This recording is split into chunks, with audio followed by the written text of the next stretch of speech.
신명기 29장 10절로 21절 말씀, 구약성경 308페이지에 있습니다. 다 찾으셨으면 저와 함께 한 절씩 교독하겠습니다.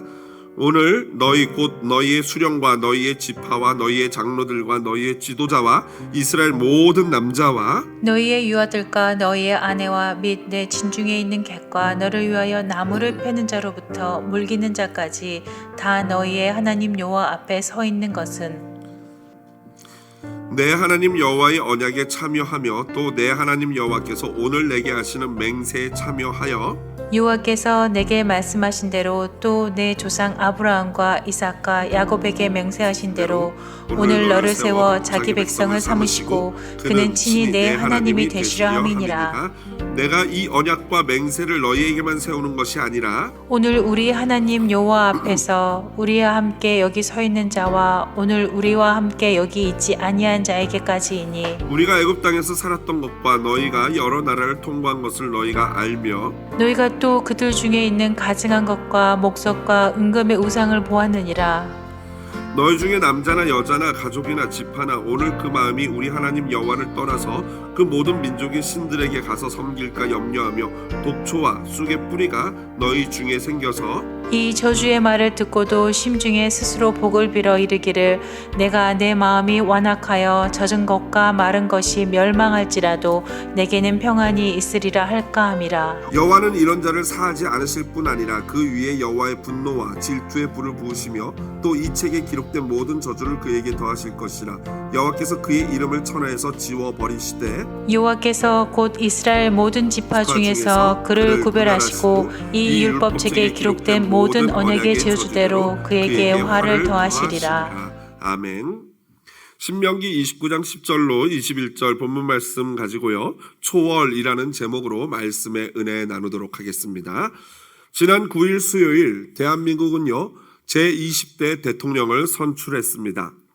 그 어느 때보다 수많은 국민들의 관심이 쏠렸는데요, 그 결과는 더욱더 흥미로웠습니다. 대통령 당선인과 여당 후보의 표차가 약 25만 표밖에는 차이가 나지 않았습니다. 이것을 득표율로 환산하면 0.73%밖에 차이가 나지 않았다고 합니다. 덕분에 당선된 후보자도 낙선한 후보자도 모두 다 할 말을 잃은 것 같습니다. 낙선한 후보자는요, 당연히 선거에 패했으니 할 말이 없을 것이고요, 당선된 당선인도요, 10% 20% 큰 차이가 나는 차이면은 자기가 잘해서 잘났다라고 자랑할 수 있겠지만 아주 미미한 표 차이로 당선되고 나니까 절대로 교만할 수 없을 것으로 보여집니다. 저는 솔직히 내가 하나님이라면 누굴 세울까 참 고민이 되더라고요. 쓸데없는 고민이죠. 내가 하나님도 아닌데 도대체 될 사람이 없다라는, 도대체 이 사람을 하자니 그렇고 저 사람 하자니 그렇고 굉장히 심란한, 누가 돼도 이게 문제가 될 것 같다라는 생각을 했었는데 이 하나님의 일하심은 정말로 놀라운 것 같습니다. 그렇죠? 하나님이 얼마나 절묘하신지 누구도 승자가 아니에요. 다 패전 거죠. 사실 대한민국 국민의 마음이 이렇게 거의 반반으로 나뉘는 모습을 보면서 굉장히 마음이 무겁습니다. 이제 제발 대통령 당선인이 국민을 하나로 통합하여서 함께 잘 사는 대한민국 되기를 기도해 봅니다. 여러분, 우리 크리스천은요, 누가 대통령이 되든지 간에 함께 그를 위해서 기도해야 하는 줄로 믿습니다. 왜 이렇게 아멘이 작으시죠?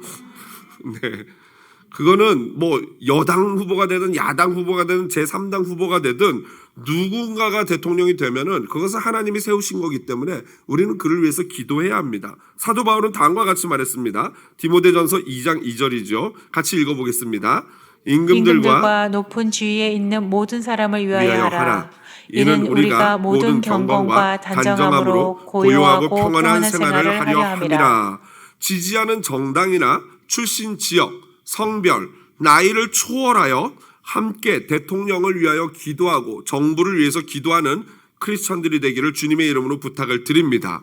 그리스도인들에게는요, 중요한 것은 하나의 주, 하나의 믿음, 하나의 성령입니다.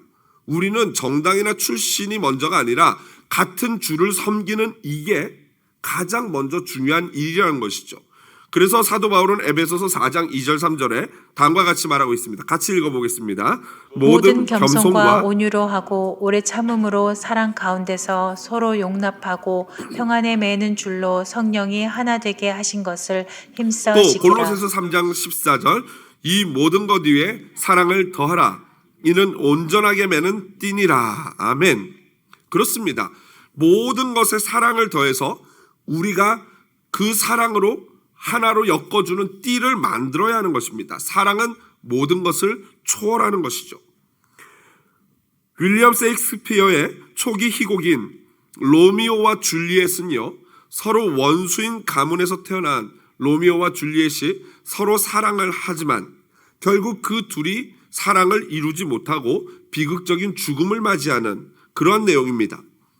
그들이 죽고 나서야 두 가문이 극적으로 화해한다는 가슴 아픈 사랑 이야기지요. 그 이후로 로미오와 줄리엣은요, 인종, 국경, 신분, 지위, 고하를 막론한 어떤 역경도 넘어서는 초월적인 사랑의 대명사가 되었습니다. 오늘 본문이 바로 이런 초월적인 사랑의 언약을 이루는 장면입니다. 신명기 29장은요, 출애굽 2세대가 하나님과 언약을 체결하는 내용입니다. 이스라엘은 광야 생활을 시작하는 초기에 호렙산에서 하나님과 언약을 체결했지요. 이 언약을 호렙산 언약이라고 말합니다. 소위. 그리고 오늘 본문에서 모압에서 다시 가나안 땅을 앞두고 하나님과 언약을 갱신하는 장면이 오늘 본문인 것입니다. 부모 세대가 맺었던 언약을 자녀 시대가 이제 새롭게 다시 계약을 하는 것입니다. 이 언약은 로미오와 줄리엣의 사랑처럼 두 가지 면에서 초월성을 가지고 있습니다. 첫 번째로 먼저는 인종, 신분, 나이, 성별 등 모든 차이를 초월하는 언약이었습니다. 오늘 10절에 보니까 너희의 수령과 너희의 지파와 너희의 장로들과 너희의 지도자와 이스라엘 모든 남자라고 시작을 합니다.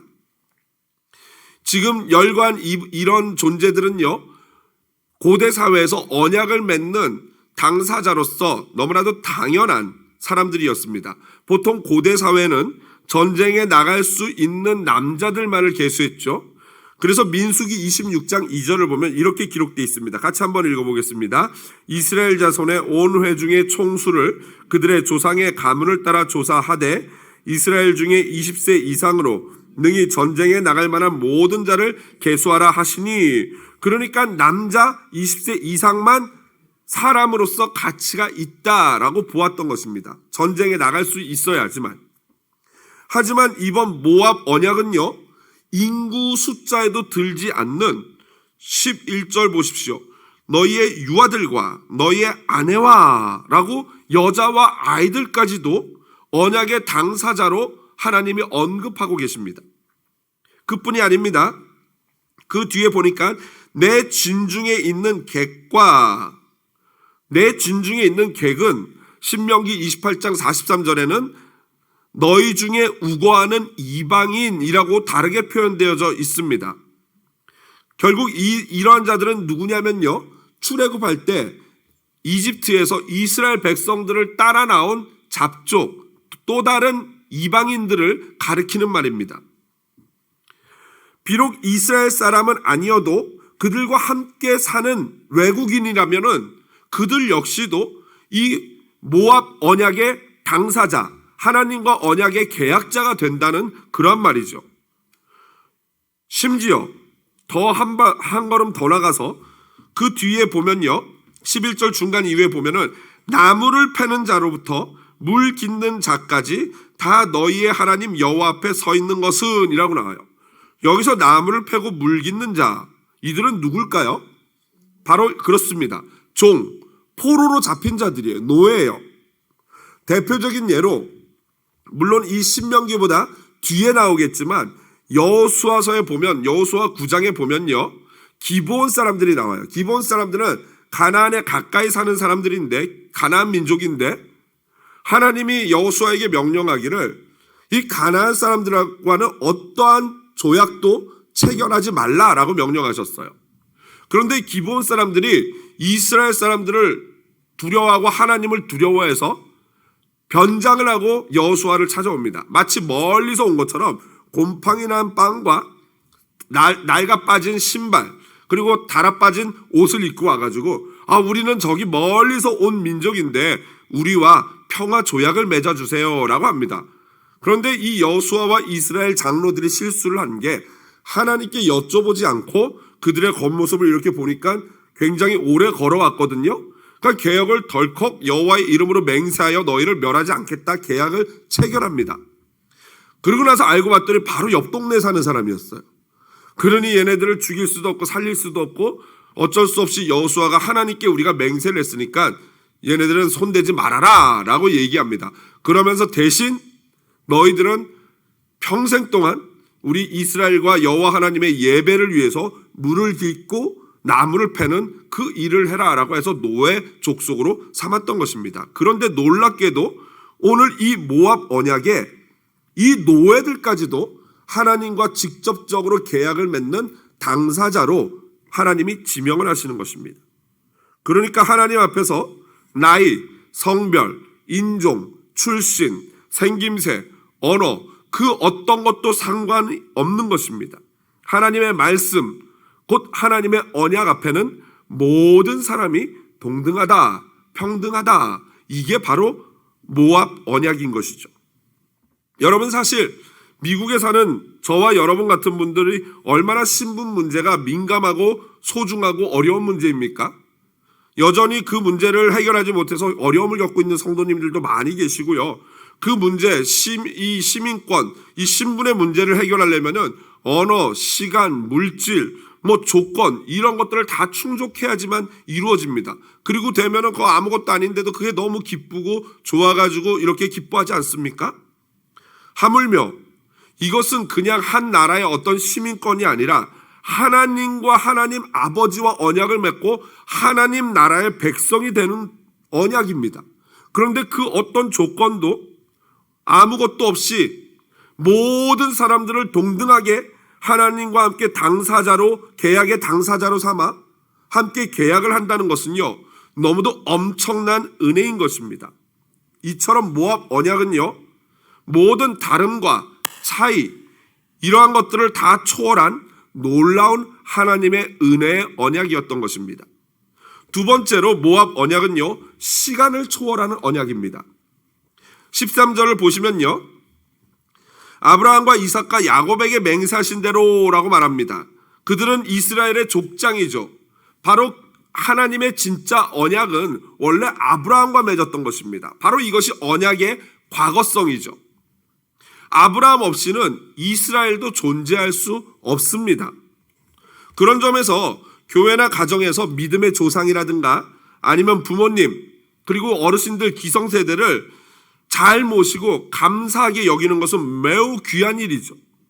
여러분 우리 교회도 많은 어르신들 계신데 이 어르신들을 잘 모시고 기쁨으로 섬겨야 합니다. 그리고 감사하다고 자주 표현해야 합니다.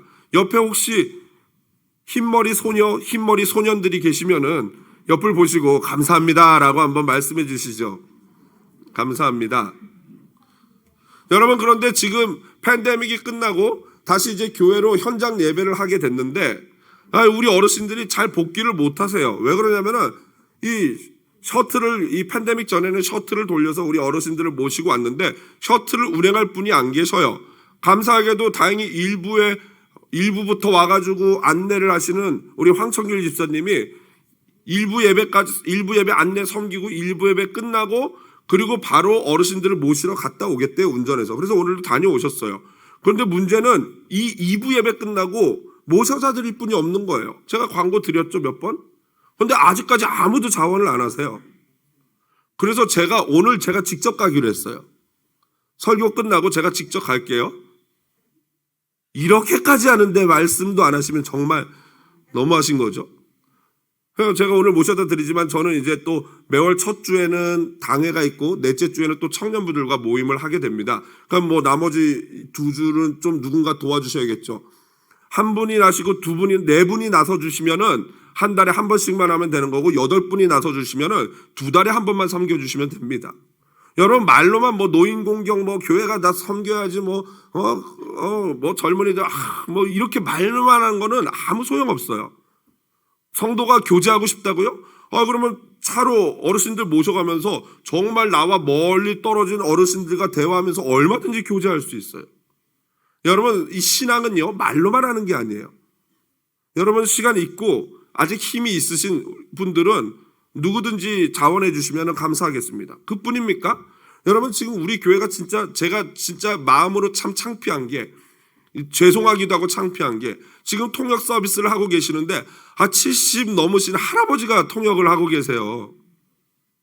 저분은 평생 한국에서부터 통역을 계속하신 분인데 토요일날 오후나 제가 만약 설교 준비가 빨리 되면 오후에 드리는데 설교 준비가 늦게 되면 막 밤 9시에 보내드리거든요. 그럼 저분은 통역하는 게 좀 시간이 오래 걸리세요. 암만 해도 어르신이니까. 그래서 막 새벽 2, 3시까지 통역을 하신대요. 그러고 나서 아침 8시에 와가지고 1부 예배부터 2부 예배 지금까지 통역을 하고 계세요.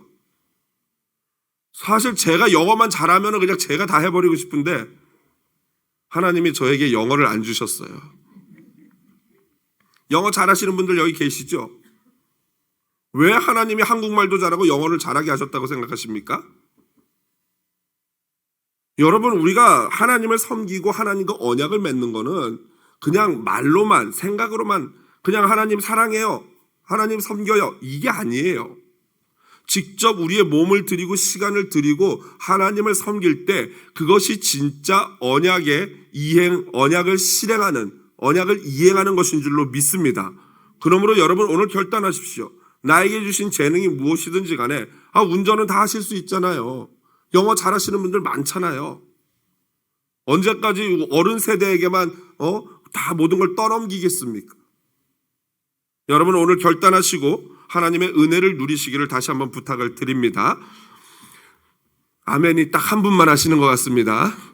다시 한번 결단하시고 은혜 받으시기를 부탁을 드립니다. 아멘이시죠? 그렇습니다. 언약의 과거성. 그래서 어르신들이 중요하고 믿음의 조상이 중요한데 또 오늘 본문을 보면 오늘이라는 단어가 5번이나 등장을 합니다. 이것은 바로 언약의 현재성을 말하는 거예요.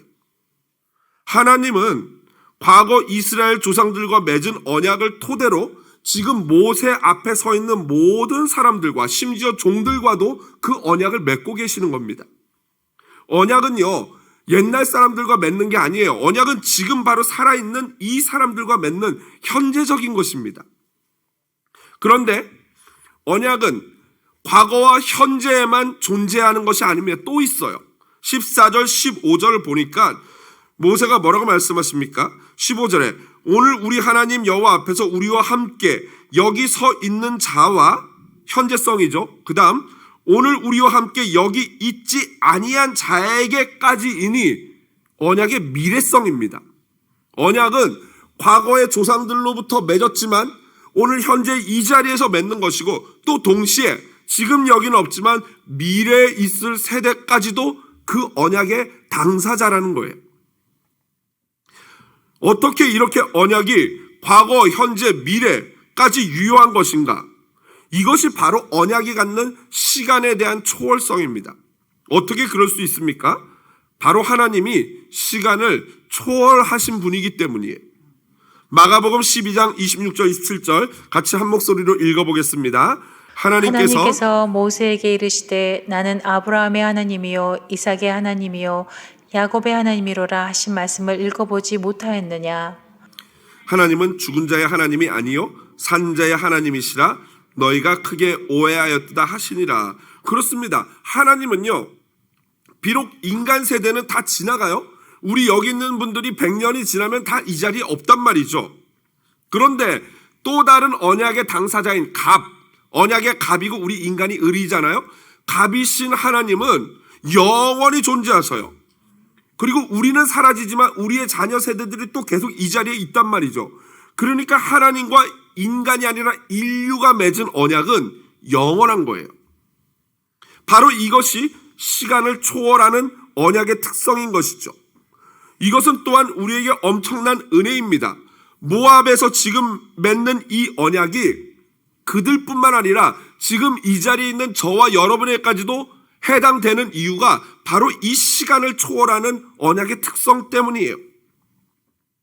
수천 년의 시간을 관통하셔서 하나님은 지금도 여전히 저와 여러분과 언약을 맺고 저와 여러분을 사랑하시고 저와 여러분을 하나님의 백성으로 삼으시는 줄로 믿습니다. 그래서 우리와 날마다 하나님이 언약을 새롭게 갱신하시는 거예요. 그런데 문제가 하나 있습니다. 이 놀라운 은혜 가운데 어떤 문제가 있냐면요. 18절 보시면요. 마지막 부분에 이렇게 돼 있습니다. 그 모든 민족의 신들에게 가서 섬길까 염려하며 독초와 쑥의 뿌리가 너희 중에 생겨서 라고 나옵니다. 독초와 쑥의 뿌리. 이건 뭘까요? 비유적인 표현이죠. 독초는요. 원래 뱀의 독까지도 포함한 일반적인 독을 가리키는데요. 어떤 학자는 아편이나 헤로인의 원료가 되는 양귀비다라고 보기도 하고요. 어떤 학자는 이 독초를 소크라테스가 마신 독약의 원료인 독미나리다라고 보기도 합니다. 뭐 어찌됐건 독초라는 것은 우리 인생을 파멸시키는 그러한 것이 우리 인생 가운데 자생적으로 태어난다는 거 아니겠습니까? 또 쑥의 뿌리는요, 그저 웜우드라고 해서 쓴 열매를 말하는 것입니다. 한마디로 이스라엘 공동체 내에 독과 같은 암적인 존재, 쑥의 뿌리와 같은 쓴맛을 보게 하는 존재가 자생적으로 나올 수 있음을 경고하고 있는 것입니다. 여러분, 그 독과 같은 자, 쑥의 뿌리 같은 자가 어떤 일을 할 거냐면요, 이스라엘 공동체가 하나님을 떠나서 우상 숭배하도록 유혹할 것입니다. 여기 보니까 19절에 보니까 심중에 스스로 복을 빌어 이르기를 내가 마음이 완악하여 젖은 것과 마른 것이 멸망할지라도 내게는 평안이 있으리라 할까 함이라. 무슨 말이에요? 아무리 마른 것과 젖은 것이라는 것은 모든 것인데요. 인생의 모든 것이 멸망받는다 해도 나는 평안해, 상관없어, 이거예요. 하나님 없어도 상관없다는 거예요. 여러분 간혹 여러분 주변에서 뭐 이렇게 주일날 일요일날 쉬는 날 뭘 교회를 가냐, 나랑 골프 치러 가자, 나랑 술 먹으러 가자, 나랑 놀러 가자, 그렇게 유혹하는 존재들이 있다는 거예요. 그러면서 너 맨날 교회 가서 빌면 뭐하냐, 내가 너보다 훨씬 넓은 집, 좋은 차, 훨씬 더 잘 사는데 너 뭐하고 있냐, 이런 식으로 폄하하고 욕을 하고 하나님을 비아냥거린다는 거죠. 또 뿐만 아니라 하나님과 인간의 관계를 이간질할 뿐만 아니라 사람과 사람의 관계까지도, 같은 믿음의 사람의 관계까지도 이간질하는 그러한 존재라는 것이죠. 여러분, 이러한 자를 하나님이 어떻게 하신다고요? 오늘 성경에 보니까 가만히 두지 않는다고 하십니다. 그의 이름을 온 천하에서 지워버리시며 율법책에 기록된 모든 저주를 내리신답니다. 그리고 실제로 이렇게 됐던 존재가 역사 가운데 아합 왕과 이세벨 여왕 아니겠습니까? 그들이 어떻게 멸망했는지는 여러분 열왕기서를 보면, 역대서를 보면 아실 거예요. 말씀 그대로 저주를 받은 인물들이죠. 이스라엘 백성을 하나님과 멀어지게 했다가 하나님의 저주를 받은 것입니다. 말씀을 정리합니다. 인류의 역사를 보면요, 하나님의 초월적인 이 사랑을 방해하는 독초와 쓴뿌리가 언제나 존재합니다. 항상 하나님과의 관계를 부수고 사람과 사람이 하나됨을 방해하고 사랑을 막는 존재입니다. 분열하게 하고 싸우게 하고 깨지게 합니다. 여러분, 이 존재의 근원이 어디겠습니까? 그렇습니다. 사탄입니다. 마귀예요. 이 사탄은요, 때로는 내 내면에서부터 나를 분열시킵니다. 하나님과 멀어지게 하고 자꾸 부정적인 생각이 들게 하고 나에 대해서 안 좋게 생각하게, 그걸 믿게 만들어서 하나님과 멀어지게 하고 사람들과의 관계도 망쳐버립니다. 또는 우리 가정에서 어떤 존재가 그러한 역할을 감당하게 하게끔 유혹을 합니다. 그래서 가정에 어려움을 주기도 합니다. 뿐만 아니라 공동체에서도 마찬가지예요. 공동체에서도 누군가가 그런 역할을 하는 거죠. 말로, 행동으로 자꾸 사람과 사람 사이를 이간질하고 교회를 어지럽게 만드는 일들을 하는 그것이 사탄이 하는 일이고, 그 사탄이 누군가를 찍어서 자생적으로 공동체를 어렵게 만들도록 한다는 것이 오늘 본문의 말씀인 것이죠. 그렇다면 우리 어떻게 해야 되겠습니까? 야고보서 4장 7절에 말씀하고 있습니다. 같이 큰 목소리로 읽어보겠습니다. 그런즉 너희는 하나님께 복종할지어다. 마귀를 대적하라. 그리하면 너희를 피하리라. 아멘. 여러분, 마귀는 예수 이름으로 대적하면 물러갈 줄로 믿습니다. 여러분, 우리의 가정, 내면, 가정, 공동체, 사회, 국가를 해치는 독초와 쓴뿌리 같은 존재는 결코 발을 디딜 수 없도록 선으로 악을 이겨야 합니다. 그런데 여러분, 오해하시면 안 돼요. 싸우는 방법이 돌 던지고 막 화염병 던지고 데모하는 게 아니에요. 싸우는 방법이 무엇입니까? 오늘 이 야고보서 4장 7절에 보니까 그런즉 너희는 하나님께 복종할지어다. 우리가 하나님의 말씀에 복종하면은 그게 사탄을 물리치는 무기가 된다는 거예요. 그러니까 우리가 하나님께 복종하지도 않으면서 사탄아 물러가라면 말을 들을 리가 없죠. 우리 말에 권세가 없죠. 능력이 없죠.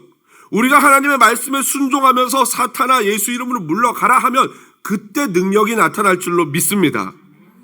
여러분, 모압 언약은요, 다름과 차이와 시간을 초월한 놀라운 사랑의 언약입니다.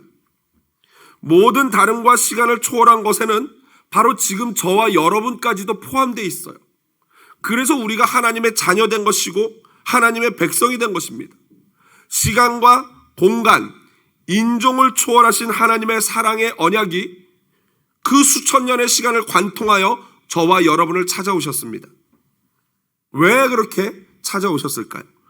13절에 잘 기록되어 있습니다. 13절 아랫부분에 보니까, 중간부터 보니까 오늘 너를 세워 자기 백성을 삼으시고 그는 친히 내 하나님이 되시려 함이니라. 아멘. 하나님이 친히 우리의 아버지 되시길 원하셔서요. 하나님이 저와 여러분의 로미오가 되기 원하셔서 우리를 찾아오셨다는 거예요. 여러분, 온 우주의 주인이신 하나님이 한낱 먼지에 불과한 우리 인간, 그 건널 수 없는 그 갭을 초월하여서 우리를 사랑하신 분이 하나님 아버지이십니다. 그리고 그 건널 수 없는 갭을 뛰어넘어 인간이 되시고 저와 여러분을 위하여 죽기까지 사랑하신 그 분이 우리 예수님이십니다. 그 초월적인 사랑이 우리를 죄에서 구원합니다. 그 초월적인 사랑이 우리를 하나님의 친백성 삼으십니다. 사랑하는 줄리엣을 위하여 모든 것을 포기하고 목숨을 주신 로미오의 다른 이름은 바로 예수 그리스도이십니다. 우리는 조금의 다름과 조금의 차이로 내 편, 네 편을 가릅니다. 하지만 초월적인 모압 언약을 체험한 언약의 당사자라면은, 즉 내가 하나님과 진짜 언약을 맺은 그 당사자라면은 이제 우리는 하나님과 서로에게 사랑을 나눠야 됩니다. 이제 모든 것을 초월한 로미오의 사랑에 우리 역시도 아름다운 사랑으로 반응해야 할 줄로 믿습니다. 모두 그러한 아름다운 주님의 자녀여, 아름다운 주님의 신부 되시기를 주님의 이름으로 축복드립니다. 우리 그 마음을